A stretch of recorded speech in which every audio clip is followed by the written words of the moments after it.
Well, many of us are finding that operating from home is not as easy as it once was, especially with the increase of local interference from things like cheaply made home electronics and VDSL.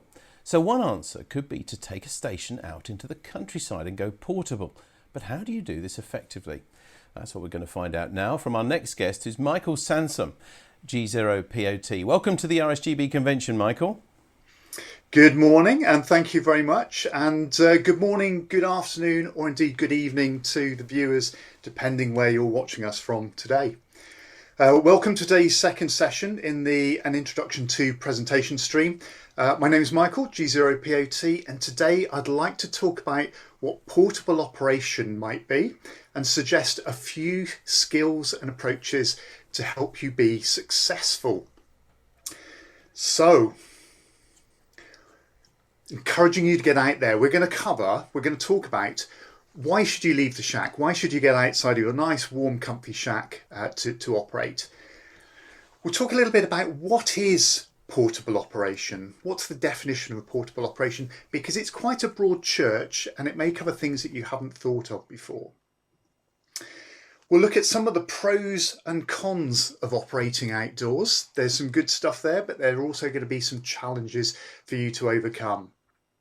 And then finally, and key for us today, is some techniques for success. We're going to be going to a lot of effort to get out there. We want to make it worthwhile. So why leave your lovely warm shack? Well, people are reporting levels of QRM in urban environments are on the up. VDSL, LED lighting, solar panels, those evil cheap wall-wart power supplies. These things are just a small sample of the modern devices that can increase the background noise levels in the typical urban shack. And escaping this noise can be an absolute revelation. I should shout out here that this goes for both transmitting hams and shortwave listeners. I do both and benefit from escaping urban noise, getting out, doing both portable. If you only live on a small plot or in an apartment, you may not have the options to erect great antennas.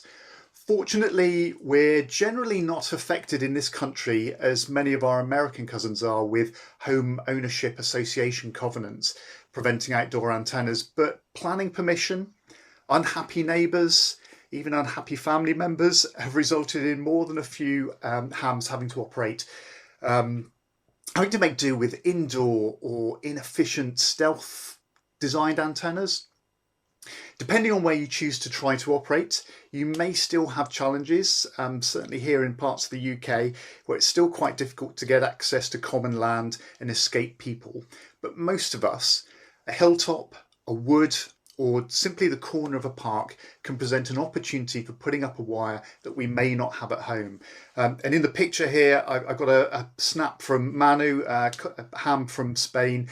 His balcony is amazing. It's like a living room, but he still has lots and lots of small antennas that he tries to use, but he'd much rather get out into the hills surrounding his town and operate portable. And he has a great YouTube channel showing some of that, so go and check him out. Right, we get a lot of weather in the UK, and I'm sure you do wherever you come from. It's not always a joy to be out in it, but nevertheless, many of us enjoy being outdoors, especially if you're stuck in an office all week or have a house full of excitable children. So for me, combining radio operating with a hike or a climb gives me a day out with a purpose. You know, and setting up and operating radio in the middle of a long hike or a challenging climb makes for a welcome break. And here I am enjoying a nondescript Welsh hilltop and enjoying the view by the looks of things. But you can see, despite the fact that it's windy and raining, I'm still having a good time. Our hobby is multifaceted. Some people just like to chat. Some people like to get an iron out and melt solder, or solder if you're American. Some like to model and build aerials. Some like to work DX or contest. Having a challenge helps us to learn and improve our skills. And that's what the hobby is all about. Self-teaching in radio. And I found the challenge of creating an effective station and developing good operational skills and techniques has been greatly enhanced by honing those skills in portable operations. If you like to collect things, if you like DXCC or worked all Britain squares, then programs like SOTA, Summits on the Air, POTA, Parks on the Air, or WWFF, the Worldwide Flora and Fauna, they can give you, they can provide a challenge, but while you're out and about, both in the UK and the rest of the world. But as we'll see when we go through the operating techniques, these programs can be a real aid to you as an operator too, especially if you opt to do your portable operating lightweight with QRP and perhaps compromised antennas. But do you have to compromise? And what do we mean when we talk about a portable station? So let's go and have a look at some options. Excuse me. Vehicles. So vehicles are like mobile shacks. We can park up and operate almost anywhere, and they have a number of advantages. First of all, you're protected from the weather and can potentially keep warm or cool thanks to climate control. Unless you're Alfred here, back in 1919, I guess he must have a roof tucked away underneath this open top car, but he's out in the weather today. Secondly, they provide a comfortable seat and a reasonable amount of room, so you can go wild with the radio equipment you bring along. Weight isn't an issue. Thirdly, they can provide a power source, either from the car battery, direct 12 volts, or assuming they don't cause too much noise, using a 230 volt inverter, or whatever your power supply, your normal mains power supply uses in the country you're in. Finally, a vehicle can provide a means of support for a mast or an aerial. That means you can get it up quicker. The shorter time you spend setting up, the more time you're operating. And Alfred's got a great setup here. Apparently this all broke down and stored underneath the car, but I thought this was a lovely setup. If you want to get outside, you can simply set up next to a car or just a very short distance away, maybe using the picnic tables in a local park. With this setup, we can still leverage some of the benefits of the vehicle, so weight isn't too much of an issue, and we can easily use large batteries, big radios, laptops for data modes or logging, and other sundries, while maintaining a good level of comfort. Stepping away from the vehicle may also enable us to start looking at some more interesting aerial options. So Lane here hasn't skimped at all. He's got the 7300 laptop. He's even brought a straight key and a paddle. He's still using the car though for his antenna mount. And given that he looks like he's in a forest, he could potentially try tossing some lines up in the tree and get a dipole up really, really high. So there are some options there for him. For the more physically active, backpacking portable can add that extra dimension to your hike or your climb. We can potentially get some more interesting and less populated locations, but weight now becomes a factor. So this is my passion. This is what I like doing. And some of the fun, or the challenge, whichever you like, of this type of operating is building a reasonably efficient, lightweight station and considering how to optimize the modes that I'm going to use, the battery weight versus RF power equation, the aerial options, and of course, something to hold that aerial up in the air. Good operating techniques really start to become critical to the success of operating this way because it's low power and potentially quite low compromised antennas. My whole station here in this photo with the Mountain Topper 3B is probably only about 350 grams, not including that mighty 10-meter mast, which adds another 1.2 kilograms, I think. So I can skimp and go with smaller mast, but this makes for a really nice lightweight backpacking setup.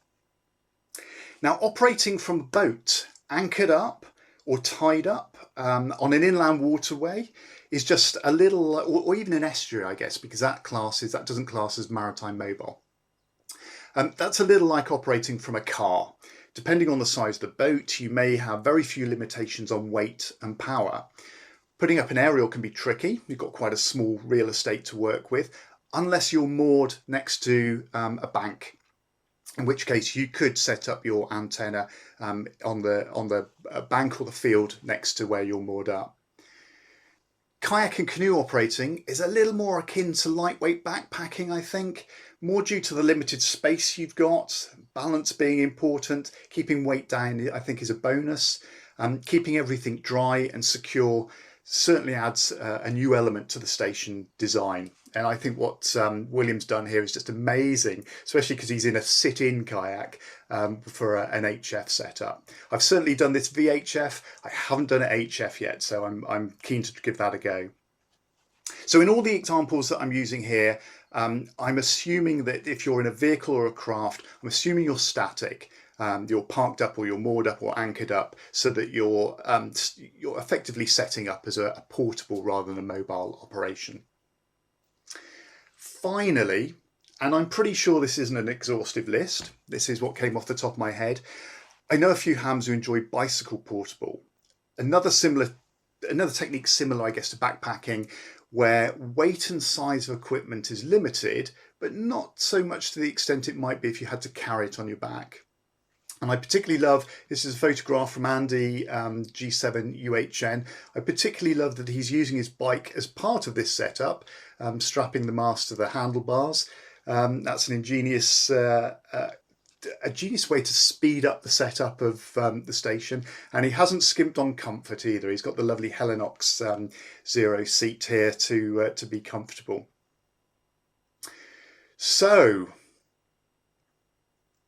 that's some of the definitions. That's what I'm kind of thinking of when I talk about operating portable. So there's quite a wide range of things we can do. Hopefully I sound quite enthusiastic about this, but let me try to offer a bit more of a balanced view on some of the drawbacks versus some of the benefits of getting outdoors with your ham radio. Get the mouse down there. There we go. So let's start with some of the challenges. As I said earlier, certainly in the UK, we can sometimes have all 4 seasons in one day. Depending on the type of portable operating you plan to engage in, you need to plan and be prepared for anything from sunstroke to hypothermia. As a SOTA operator, I certainly quickly learnt that an exposed hilltop with either, I was going to say it's gentle wind, sometimes it's not so gentle, but with this gentle breeze that you always have on a hilltop, can disguise just how much sun you're being exposed to, or equally slowly and insidiously sap the heat out of you, potentially leaving you in a condition where you're ill-equipped to make good decisions. And I had a great example of this. I should know better, but I was in Cumbria and I thought I'd take advantage of the RSGB 6-metre UKAC, went up on a hilltop in Cumbria, very windy, very cold. After about an hour and a quarter, I suddenly realised that I wasn't quite able to remember the whole call sign that someone had just shouted, and I was starting to have to ask for quite a lot of repeats. Another 15 minutes later, and I realised I was really struggling to write those call signs in my log, my pencil and paper log. And I realised at that point, hypothermia was starting to creep in. And interestingly, my first thought was, I'm only 30 minutes from the end of this session. I'll just keep going. And then I thought, no. I always tell people that's the time to quit. So got up, did some star jumps to warm up, realised I couldn't feel my feet anymore. I was that cold, packed up, but it was already pretty late in the onset of hypothermia. And I found the descent of the hill really quite tough because I couldn't feel my feet. So even in the UK, it just goes to show you, even in the UK, it's easy for weather to be a problem for you. So something to be aware of. Oh, I cannot stress how important it is to plan. So there's a couple of sides to this, I guess. There's the planning for the trip, the hike or the climb, where you might need to think about how you're going to get there, where you're going to park, food and water requirements, wet weather gear, warm clothes, a good map, safety features like a whistle and a bothy bag, letting people know where you're going to be and when you're going to be back, charging phones, sat navs, etc, etc. But then there's the radio side of it as well, making sure you don't forget something critical to your success. So some people create a go kit, a bag with everything they'll always need collected together. And I think that's a really good idea. Some people use checklists, and I have to say this is quite useful if you change your station design depending on the destination and the sort of operating you're going to do. I quite like this approach because I tend to modify what I take with me depending where I'm going. I often recommend to new SOTA ops to take their SOTA station that they've designed out into the garden or at the furthest the local park and put it together and operate, because that way, if you realise your radio has a BNC aerial connector and your aerial has a PL259, it's not too far to go back and fix that and find a suitable replacement. At one point or other over the last 30 years, I have been guilty of all of the examples I'm showing in this slide. The power lead, actually the worst one I saw with the power lead, I was doing the RSGB backpackers. I'd climbed my local Beacon Hill, which is a hell of a climb, only to find another amateur there. I was crushed knowing that I was going to have to descend, drive to another hill, climb again and be late starting the backpackers. But when I went over just to introduce myself so that we could liaise for future sessions, he was just sat there staring at his radio in his hands with a real forlorn look on his face, and he'd forgotten his power lead and he'd travelled quite a distance to be there. So it was a disaster for him. So I got to have the hill, so that was great, but it was a disaster for him.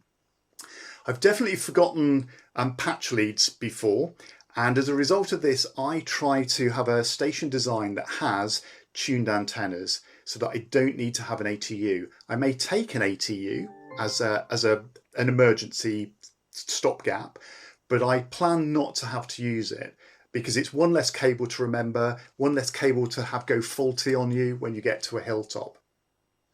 And finally, yes, make sure your aerial matches your radio. My absolute worst example of this was I take a station with me when I travel for business. I have a little tiny QRP transceiver, little random wire antenna, batteries, tiny stuff fits in my cabin bag. So when I fly, being away on business, always very busy, long days in the office, spending all evening socialising with the team, catching up where you don't normally manage to.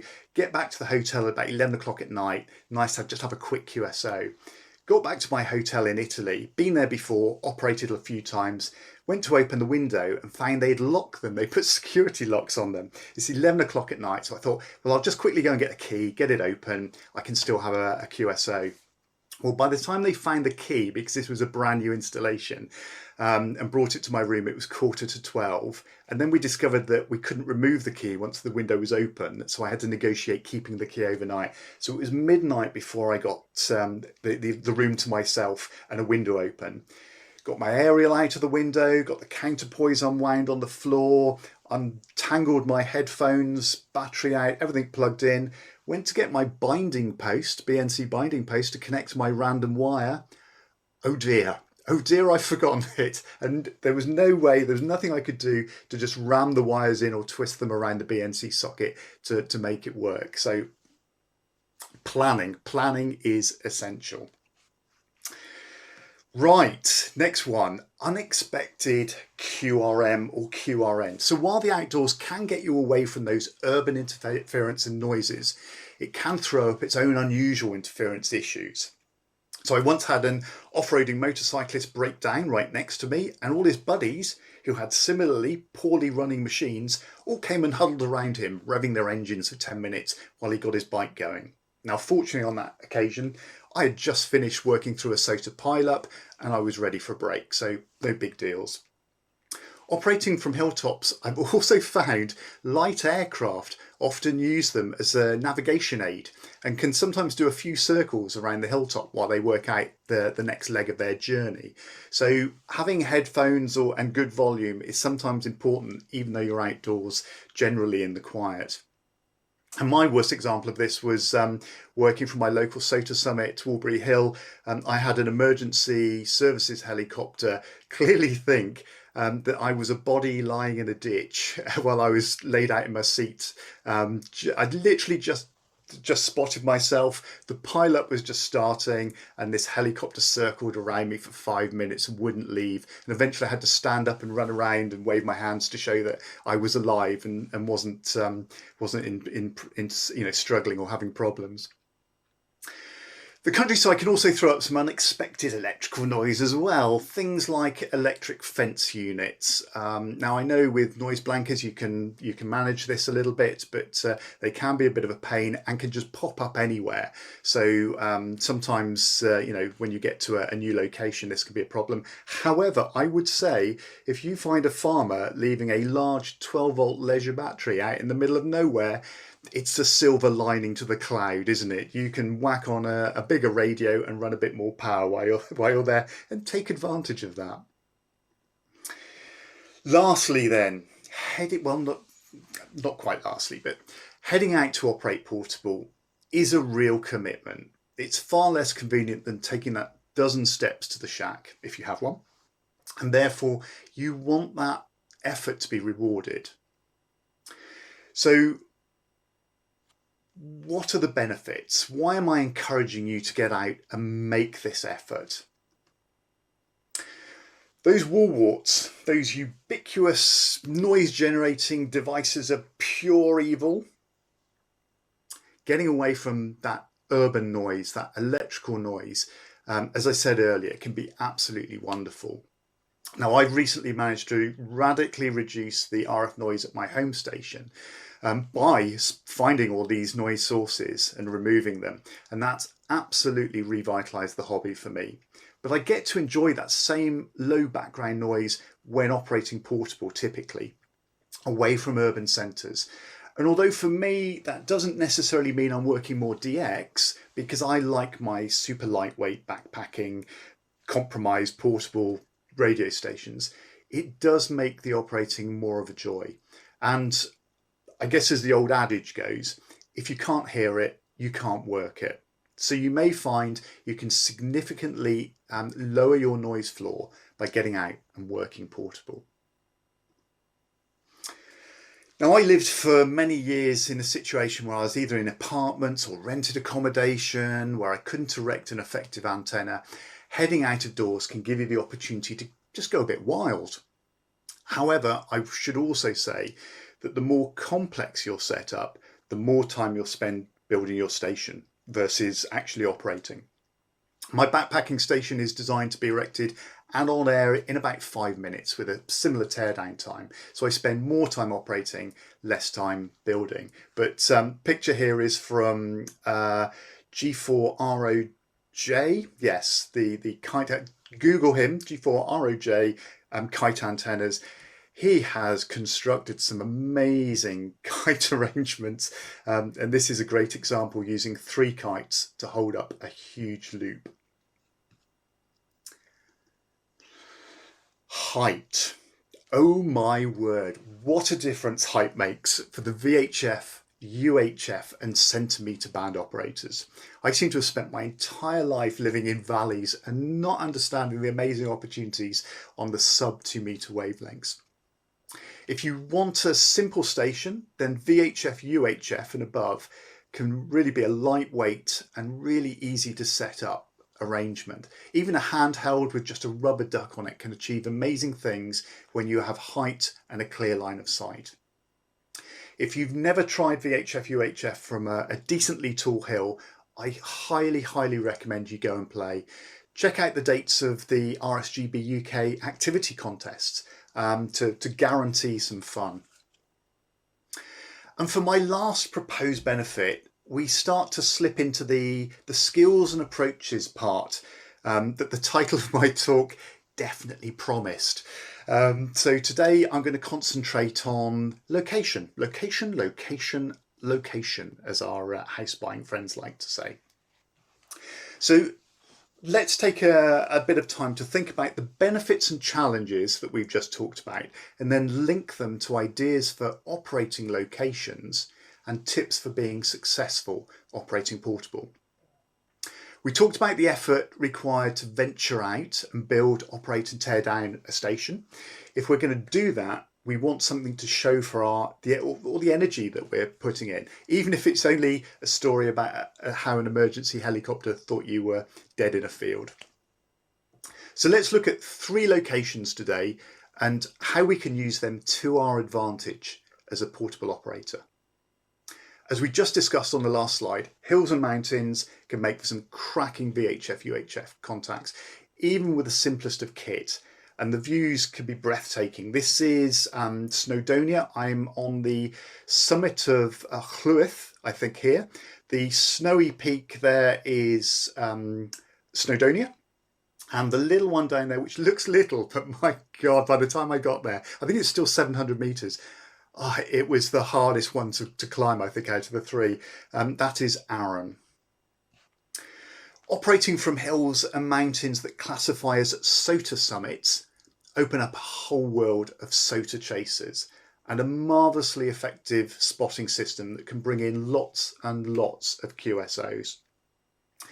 Now, using the SOTA Watch spotting portal, you can either log in yourself from your mobile phone and spot yourself, but if connectivity is marginal, as it can often be on a mountaintop, you can text spot yourself. There's a text gateway using SMS, or if you're a CW operator, and why not, you can post an alert in the days before heading up the hill to say when and what frequency and where you'll be operating.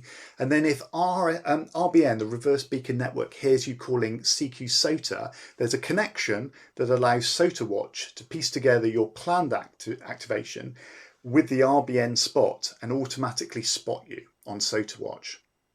Check out sota.org.uk.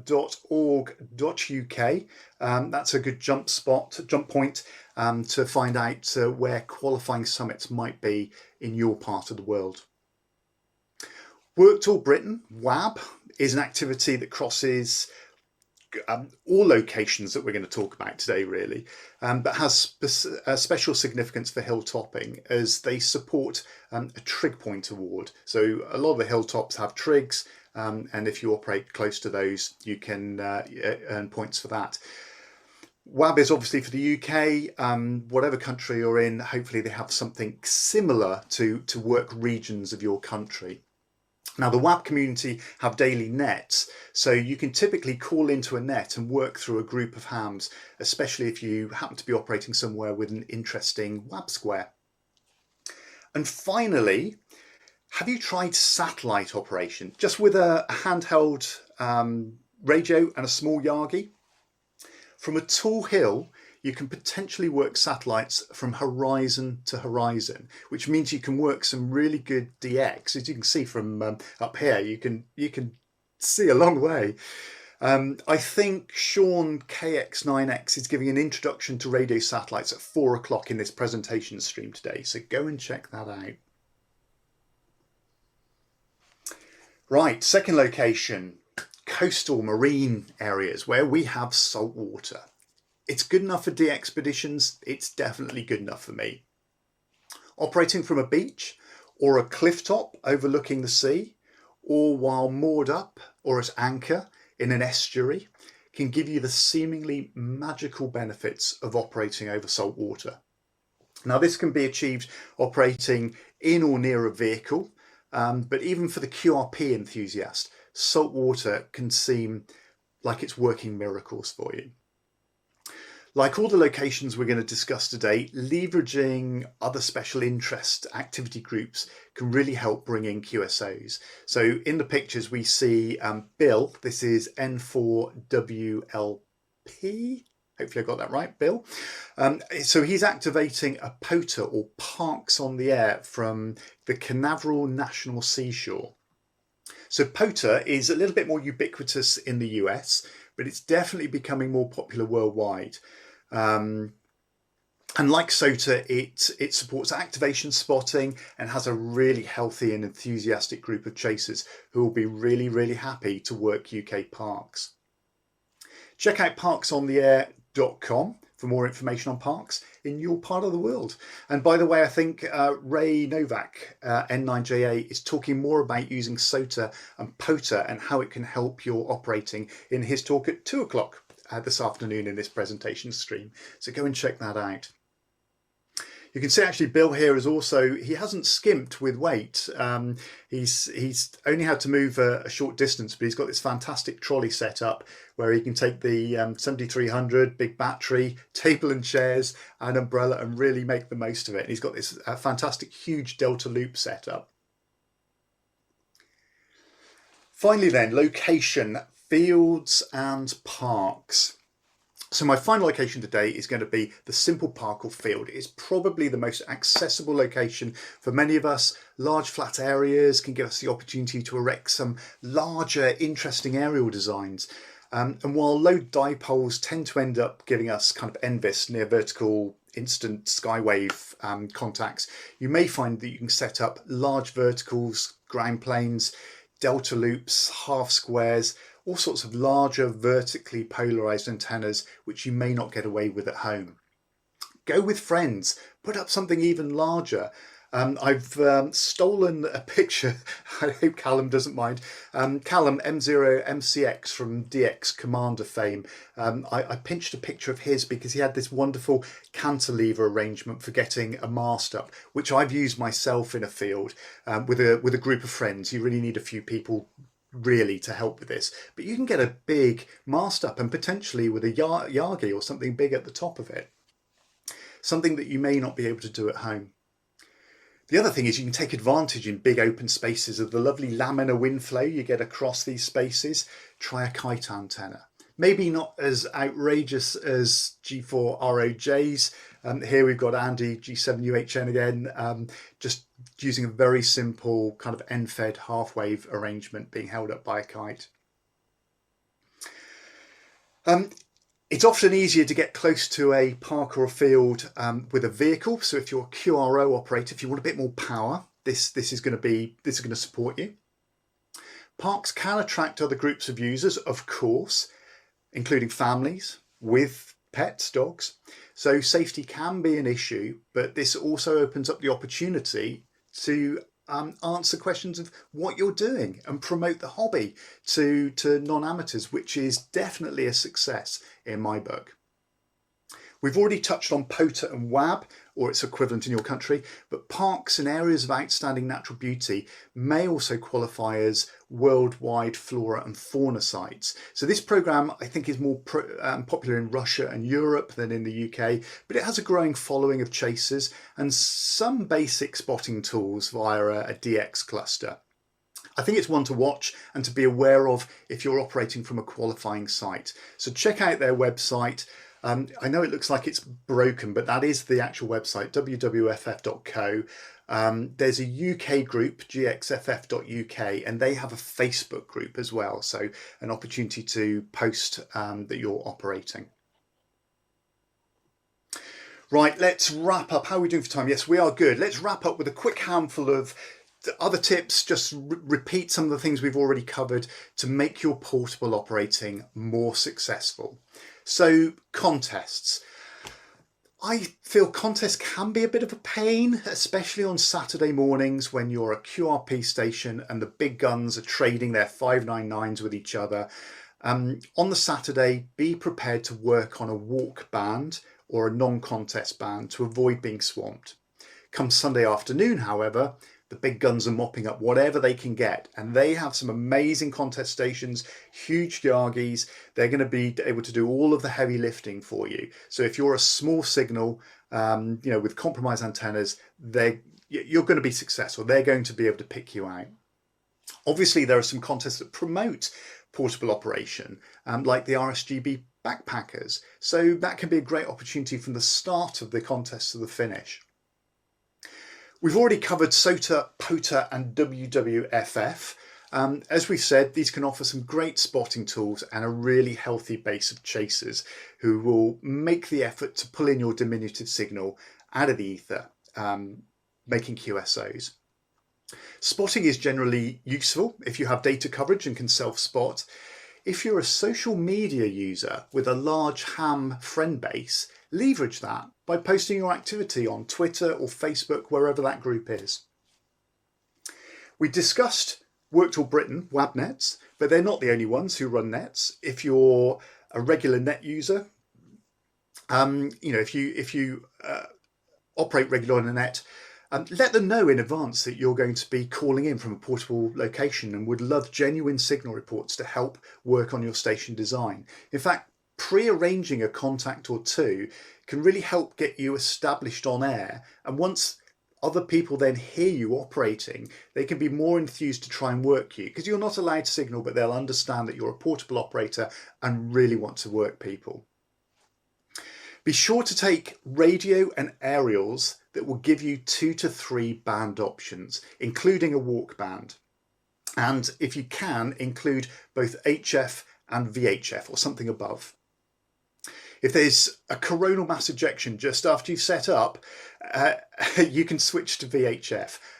Just ask me how disappointing it is to spend a lot of time setting up a great portable HF station out of doors, only to hear the band close in under 20 seconds and not have VHF with you.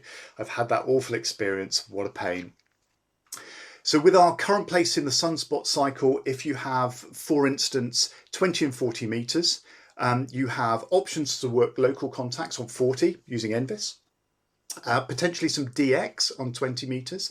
But if you need to, make sure you have something like 17 or 30 meters so you can escape the contest big guns. 30 meters obviously great for CW, 17 meters SSB or CW, or indeed data modes for both of those. If you can, have a quick listen on the bands before heading out. If you don't have a home shack, that might be one of the reasons you're going portable, of course, log into a web SDR and check if the bands are open. Certainly the ones you're planning on using. Consider what modes might work for you. Optimizing power requirements and signal, that signal bang for buck is important. CW is really, really hard to beat for getting through, especially when you're using, compromised stations. But I appreciate not everyone is a CW operator. But data modes may be even better. They work really well with, very low power. However, they introduce complexity to your station build, more weight, more batteries to carry, the complexity of computer and cables. But, it might work better than voice if conditions aren't great. Lastly, make a checklist. Don't forget that critical component, because there's nothing worse than building your station, driving somewhere, carrying your gear, setting up, and then finding you're missing something critical.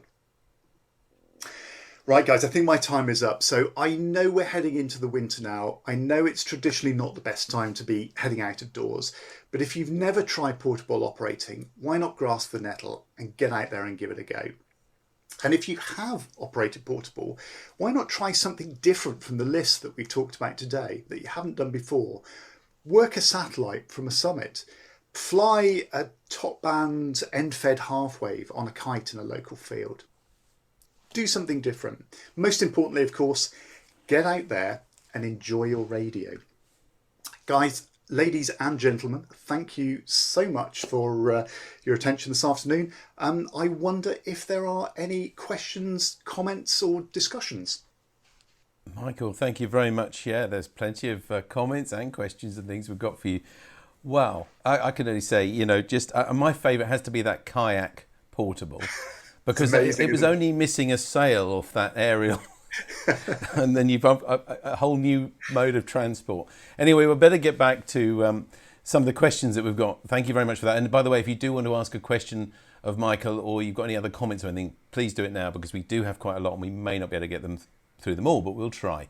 Firstly, from G5STU, says, I use a 12-metre long random wire in my attic with an MAT40 tuner. Works great, but not just on 80 meters RX. I also use an Ampro 2440 on my truck at the seaside when I really want DX. Luckily, the water's just 5 minutes from my QTH. And of course, he uses Station Master Cloud, he says, for mobile logging. Any thoughts on those?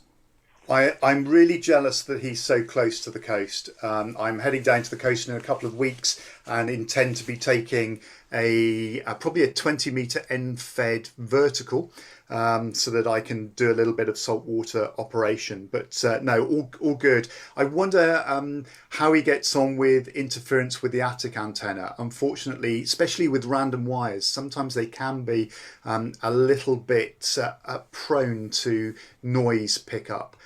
Especially if you're running it round a loft area and you've got a main circuit running around the loft, dropping to sockets in the room. But no, all sounds good.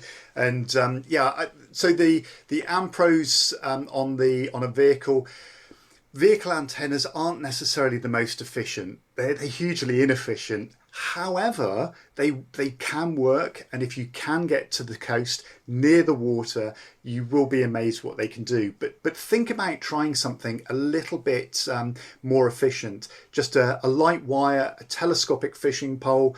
If you can strap that to a car or use a drive-on antenna post holder that you drive the front wheel over, that you might find that you do even better. Okay, lovely. Just a comment, really, not a question, from ADG6AD. Says that he's going to be GM6AD from the 13th to the 18th of November on his Scottish D expedition. So good luck with that. Got a question now from Farouk Taj, who says, Michael, are there any restrictions we need to be aware of in terms of what we're allowed to set up in parks? I'm thinking in terms of antenna height and laying out radials, etc. So laying out radials is an interesting one. It is a bit difficult. In fact, any antenna set up in a park can be challenging if you've got other people around you. You don't want people coming into contact with the aerial, especially if you've got high voltages on the end. And I've certainly had incidents with people letting dogs off and the dogs coming and running around the antenna. So it is a problem. And this is why sometimes going to that little bit of extra effort and getting away from parks where there are a lot of people helps. You strictly speaking, should you have third-party public liability insurance? It might be something to think about, and maybe it's something that you can get through membership of your radio club.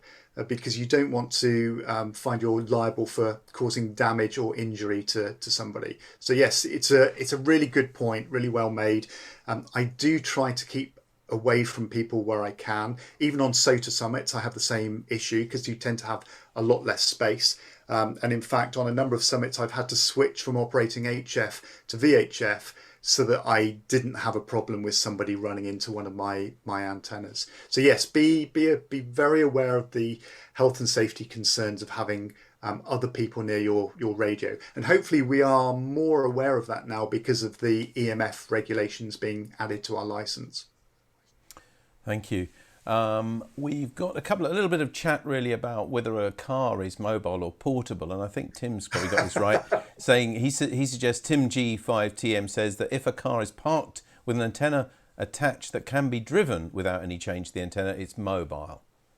So in reality, if you read your license, you'll find the definitions are incredibly ambiguous, and you don't actually have to use an extension at all, a suffix at all, if you don't want to. I try and use a suffix that represents my operating as best as I can. So, if I'm parked in a car, even if I've got an area where I could drive, if I'm parked up, I tend to sign as portable because I am static. I'm not mobile, I'm static, and I don't have an intention to move. It is something you could argue.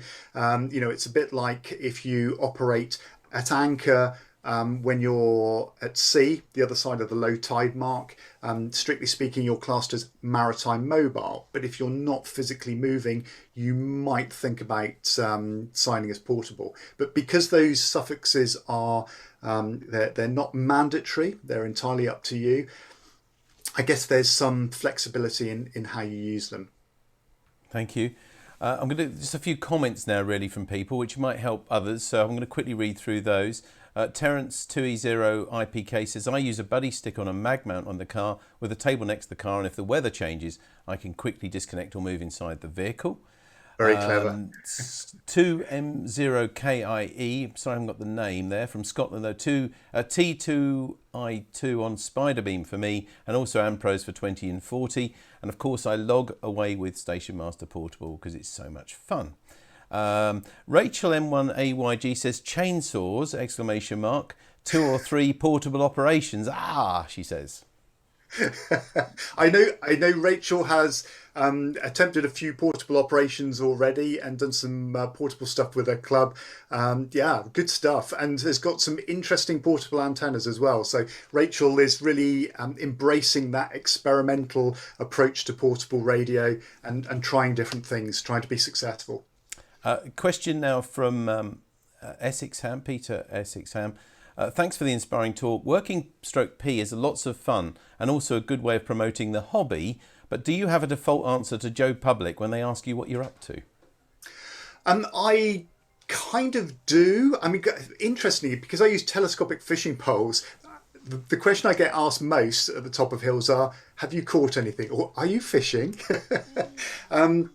Now, a great idea to do, which I know a lot of SOTA ops have embraced, is creating a little card or a little pamphlet that you can put nearby you where people can see it, which explains what you're doing. So it can explain the hobby, describe what you're doing. Sometimes it's very difficult to stop what you're doing to talk to people. I always try and put the radio to one side and tell them all about the hobby and try and enthuse about it. But if you're in the middle of a QSO, it can be a little bit challenging, especially CEW. But yes, maybe think about making a little "What am I doing" pamphlet that you can hand out to people, and that way, if you can't immediately stop and engage, you can just quickly point to it or give them a copy so that they can read what you're doing. And also, it is a wonderful opportunity to promote the hobby and show what it's about. And the RSGB also has some nice small brochures, which I'm sure they'll send you on request, which you could always carry a few of those with you as well, which will also explain it. Essexham again says, second question, any issues or stories re permissions, authorities challenging you while working and things like that? No, and I must admit, on the whole, I've had only positive experiences. I have had the police stop a few times to see what I'm doing, but they're not really interested at all. As soon as they see you're not up to no good, they're off. And I've had that in quite a few countries as well. I have a couple of times found myself operating, and I didn't realise it. It was my bad. I should have researched better, on farmland. Which is private, and you should always seek permission before you do that. But on the 2 occasions that I've done that and not realised, and a farmer's come along, they've been so accommodating and so understanding. And again, quite interested in what you're up to.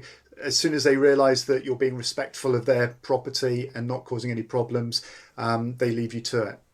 But strictly speaking, if you think that the location you're going to operate is owned by somebody, you should seek permission before you enter that. Good advice, Michael. Thank you. Ian Munro says, thanks for the advice of taking gear for more than one band, Michael. Brett Bell asks, do you pack a toilet tent with everything? Yeah, that's an interesting, and this is partly why it's important to optimize your setup, because if it takes a long time to build, a long time to tear down, and you want to get some operating time in, you might be out operating for quite some time, and that can become an issue. Because of my mode of operation, my station is up in 5 minutes. I probably operate for about 30 to 60 minutes, and then I tear down. So I never have that issue. Well, Michael, it's been a really inspiring talk. I'm sorry if we didn't quite get to all your questions in time, but everybody very complimentary and a really inspiring talk to let us go. In fact, if I'm here in Norfolk, looks like a nice day when I can see a little bit of sunshine out there. If I wasn't busy today, I'd get out there myself, I think. As you said as well, and nicely promoted for us, at 2 o'clock this afternoon, we've got Ray from ICOM USA going to talk to us about SOTA, POTA and IOTA and QRP Expedition Fun as well. So this has whetted your appetite, then you can join us again for that on this stream at 2 o'clock. But for now, we'd like to thank you very much again, Michael, for a wonderful presentation, and we wish you well on all your little mini de-expeditions. You've really shown they can be fun. Thank you very much, everyone.